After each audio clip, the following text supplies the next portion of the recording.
Ақыр заманда адамдар таңда тұрып, Құран оқу үшін мұсхафты ашқан кезде аппақ парақтардан басқа ештеңе таппай қалады. Имам Әд-Даримидің сунанында келген хадисте Абдулла ибн Масуд радиаллаху анху былай дейді: «Аксиру тилаватал Құран қабла ан юрфа». Құран кәрім көтеріліп, жойылып кетпей тұрғанға дейін оны көбірек оқыңдар деген кезде сахабалар айтады: «Хадил масахиф турфа».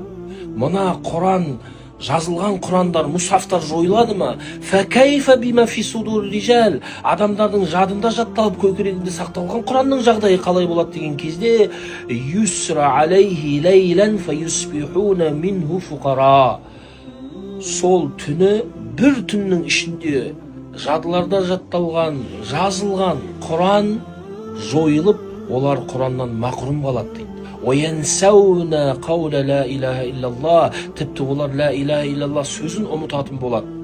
وَيَقَعُونَ فِي قَوْلِ الْجَاهِلِيَّةِ وَشَعَرِهِمْ. Солайша олар жахилиеттің, надандықтың сөздеріне, жырларына қайта оралатын болады дейді. Және осы хадис жинағында келген басқа риуаятта: «Ла юсраянна алал Құран зата лейлатин фала ютраку аятун фил мусхаф вала фи қалби ахадин илля руфиат». Сол түні Құран міндетті түрде күмәнсіз жойылатын болады, көтерілетін болады. Солайша ешбір мұсхафта бірде-бір аят, адамдардың жадында жатталған бірде-бір Құран қалмайтын болады дейді. Құрметті бауырлар, Құран көтерілмей, жойылмай тұрған кезде Құранды оқып қалайық. Қазіргі таңда Құран оқуға бізде үлкен мүмкіндіктер бар. Алла Тағала бізге көп жеңілдіктер жасап қойған. Құранды оқиық, жаттайық, соған сай амал етейік. Алла соны бізге нәсіп етсін.